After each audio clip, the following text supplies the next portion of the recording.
Siguiente invitado, además, no solo invitado, porque es parte de los espacios acá de la primera edición, el sociólogo de la Fundación Sol, Benjamín Sáez. Muy buen día. Buenos días, Diana, un gusto saludarles. Igualmente, bueno, y hoy día vamos a conversar en particular de el último estudio titulado Pensiones sin seguridad social. Estaba revisando acá, ¿no?, que es parte de una diversa línea de estudios que realizan como Fundación Sol, documentos de trabajo del área de seguridad social. Con esta interrogante, como parte del título de Francisca Barriga, de Marco Kremerman, ¿cómo se calcula el monto de las pensiones en Chile y en esta versión de junio 2024? Y claro, en la introducción de lo que va a ser el desarrollo de este estudio, se habla de escenarios de incertidumbre desde distintos puntos de vista cuando se habla de nuestro sistema previsional, pero en particular, por ejemplo, los procesos de determinación de montos de pensión para diversos casos simulados. Es parte del objetivo, además, de esta investigación, de dilucidar entonces los mecanismos generales de funcionamiento del sistema. Y ahí, en uno de los puntos, ¿cuáles son los principales factores que inciden en el monto de las pensiones en Chile? Es una de las preguntas y que se desarrolla en este reciente estudio. ¿Por dónde podemos comenzar? Claro, bueno, un primer elemento es lo que tú señalas, que a diferencia de lo que puede pasar en la mayoría de los países del mundo, porque es importante recalcar este punto, que son excepciones los países que han eliminado completamente lo que la OIT define como el pilar uno de los sistemas de pensiones, ¿no?, que es un sistema contributivo que tiene lógicas de reparto, ¿no?, de solidaridad interna. Por lo tanto, ese es un primer elemento, que este tipo de sistemas que no tienen un pilar de reparto activo y que se conocen como sistemas de contribución definida, pero que no tienen un beneficio definido, ¿no?, nos plantean justamente este problema, que no es claro, ¿no?, el monto que tenemos que acumular en nuestro saldo para poder tener un determinado monto de pensión. Entonces, ¿qué pasa? Que muchas personas que incluso han contribuido de forma muy activa durante su vida, llegan al momento de pensionar y se dan cuenta que esos aportes lamentablemente no contribuyen a lograr una pensión suficiente. Y esa es una situación, digamos, que es parte de estos sistemas, que en realidad no es un sistema de seguridad social, sino que es justamente un sistema de incertidumbre individual, ¿no? Y para ir avanzando en esta idea de cómo se calcula la pensión, ¿no?, va a depender fundamentalmente de factores como el saldo que la persona logra acumular en su cuenta, lo cual depende de su trayectoria laboral, ¿no?, de sus salarios, además, ¿no? Depende también de si la persona, por ejemplo, es hombre o mujer, debido a que, en cierta forma, al no tener una lógica de reparto en el sistema, el monto de la pensión que cada persona logra, ¿no?, depende de su propia y exclusiva capacidad de ahorro, más vamos a ver un aporte estatal, dado que, a pesar de ser un sistema privado, hoy día un monto importante de las pensiones que se pagan proviene de fondos públicos. Entonces, en este contexto, ¿no?, uno de los elementos que va a determinar cuánto tiempo me va a durar ese saldo, que solo logré acumular de forma individual, es mi esperanza de vida. Y por eso, por ejemplo, las mujeres, ¿no?, se ven perjudicadas en este sentido debido a su mayor esperanza de vida, y a un concepto que se utiliza para calcular las pensiones, que tiene que ver con las tablas de mortalidad, ¿no? También va a depender, por ejemplo, de la composición del hogar, si la persona tiene hijos, ¿no?, si tiene algún cónyuge, ¿no?, va a depender, debido a que se tiene que calcular la sobrevida de este beneficio, va a depender de la modalidad de pensión, y algo que es muy importante, va a depender de la rentabilidad Así es. pasada y futura de los fondos de pensión, ¿no? Es decir, tanto para el cálculo de la pensión, su recálculo, donde se utilizan tasas de interés específicas, pero también para ver cómo se va a capitalizar este fondo, ¿no? Cuando se discutió la creación del sistema de cuentas individuales, uno de los énfasis que se hacía justamente era que depende fuertemente de la rentabilidad. Y lo que hemos observado es que esta rentabilidad, por un tema estructural que responde al funcionamiento de los mercados financieros internacionales, ha ido cayendo. Y eso significa que lamentablemente los resultados futuros del sistema serán incluso peores que los que hemos observado el día de hoy. Entonces, quizás para una primera entrada podemos plantear eso, que Sí. este es un sistema de incertidumbre individual y que los montos de la pensión van a depender de factores como incluso la composición del hogar, ¿no? Este saldo que logramos conseguir, pero también factores que no tienen que ver con la persona, sino que son más bien estructurales, como las rentabilidades del sistema financiero. Ujú. Bueno, yo voy siguiendo acá, además, el documento, el estudio, ya que nos comenta Benjamín Sáez, que está disponible en la página de Fundación Sol. Y cuando hablamos de estos principales factores que inciden en el monto, claro, aparece el saldo en la cuenta de esta capitalización individual que nos detallabas en la respuesta anterior. Y luego, por ejemplo, no se cita las modalidades de pensión, cómo se definen, y que son 4, y por otra parte se cita el capital necesario unitario como tercer elemento. ¿Qué podemos agregar de otros conceptos? Además, pensando en quienes nos escuchan y que a veces no necesariamente estamos en una completa, me incluyo, comprensión de cómo se organiza todo esto. Además, veo unas fórmulas ahí. Claro, bueno, pasa que existen múltiples formas de pensionarse en este sistema de AFP y compañías de seguro, ¿no? Las más populares, ahí aparecen mencionadas 4 formas, ¿no? Pero las más generales, podemos decir que la mayoría de la población accede, son los retiros programados y las rentas vitalicias, ¿no? En cada caso, tienen lógicas distintas la forma en que se realiza el pago de pensión. Bueno, para las personas el cambio más significativo, ¿no? Es que la pensión de retiro programado va disminuyendo en el tiempo, ¿no? Mientras que la de renta vitalicia se tiende a mantener, aunque en general tiende a tener montos menores al principio, ¿no? El retiro programado entrega montos un poco superiores al principio, pero luego va disminuyendo en el tiempo. Incluso hemos visto casos, por ejemplo, de personas que no teniendo dificultades económicas, por así decirlo, no pudiendo acceder a beneficios como del pilar solidario, llegaron al punto que se le extinguió su pensión y quedaron, digamos, sin pensión y sin poder acceder a los beneficios debido a la condición de su hogar, que no corresponde, digamos, a un hogar de los menores ingresos que pueden acceder a este tipo de pilares. Entonces, es ese elemento y es muy central, ¿no? Que existen estas distintas formas de pensionarse, pero además esta idea del capital necesario unitario, que en realidad suena algo complejo, ¿no? Y que, bueno, tiene su complejidad debido a que es un cálculo que nos va a ayudar a traducir cómo nuestro saldo acumulado en la cuenta individual se va a traducir en una determinada pensión.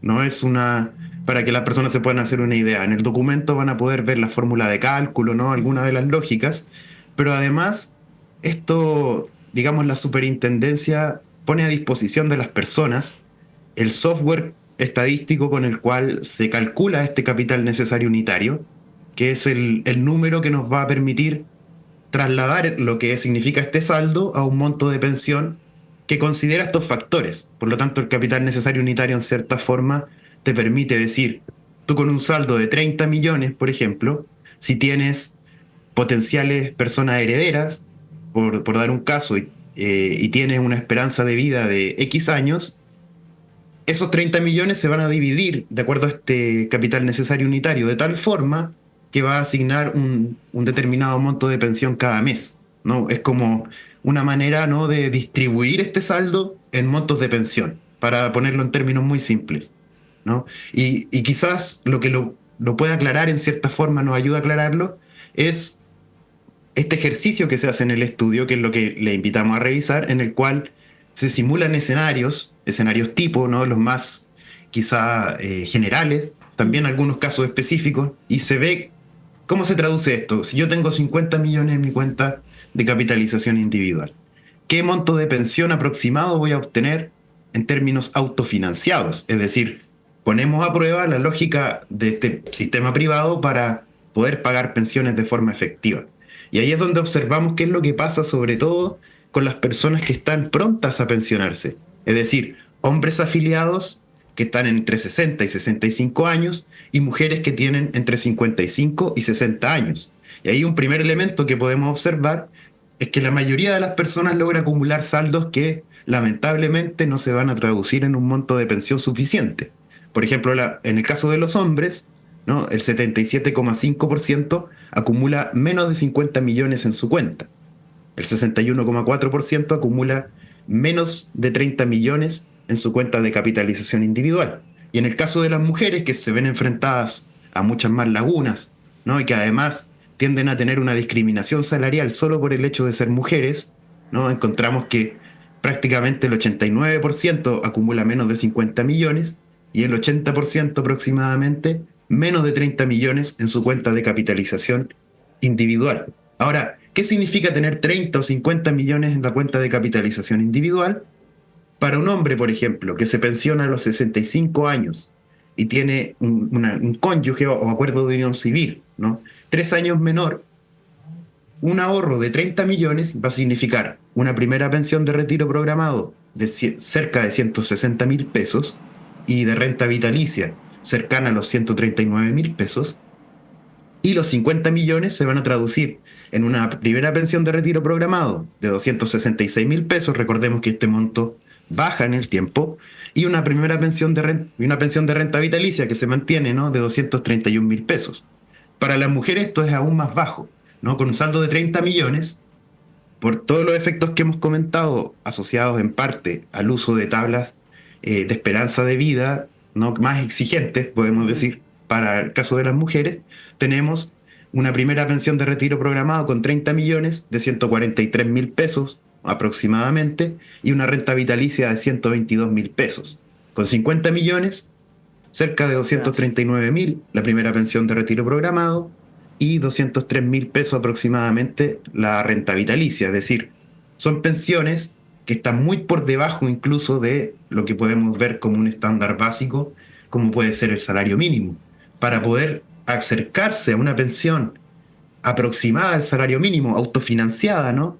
Las mujeres tienen que acumular sobre 100 millones de pesos en su saldo de cuenta individual y en el caso de los hombres, superar los 80 millones. Es decir, un hombre de 65 años que logró acumular 100 millones, ¿no? Que es un monto importante, va a tener una primera pensión, sí. Claro, imagínate, va a tener una primera pensión de retiro programado de 532.000 pesos, es decir, apenas por sobre el monto del salario mínimo que vamos a tener no prontamente actualizado, y una renta vitalicia inferior a este monto, es decir, acumular 100 millones durante la vida activa para recibir una pensión autofinanciada inferior al salario mínimo.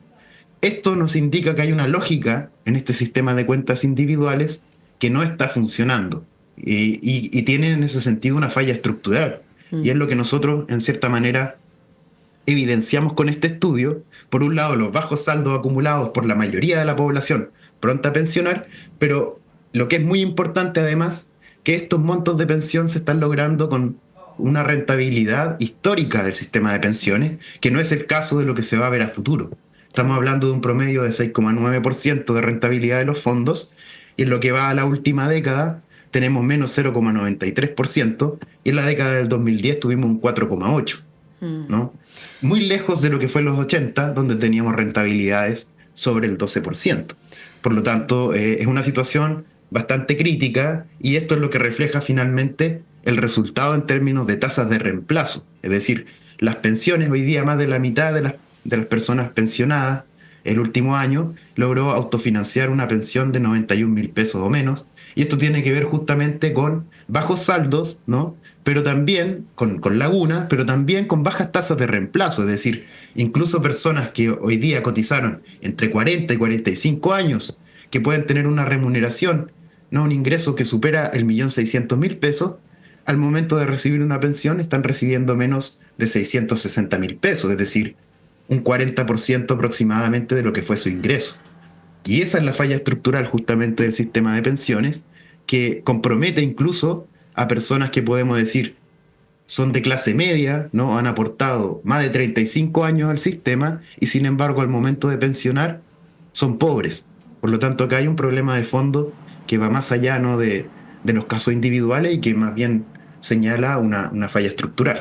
Sí, son cifras, bueno, bien concretas, bien dramáticas, con estos ejemplos, pero bueno, sabemos que personas padecen hoy esa realidad. en nuestro entorno también conocemos a quienes están como jubilados, jubiladas, recibiendo estos montos precarios, y es parte entonces de este estudio que buscó comprender cómo se calculan las pensiones, entregar esta evidencia para demostrar que un sistema cuyo pilar contributivo depende exclusivamente de un esquema de cuentas individuales no es capaz de entregar pensiones suficientes para la gran mayoría de las personas jubiladas. Leo ahí comentarios finales, además, que se pueden encontrar en este estudio, claro, revelando que como no se entregan estas certezas, se han abierto los caminos de los subsidios del Estado, con una dependencia y un porcentaje del gasto público cada vez mayor.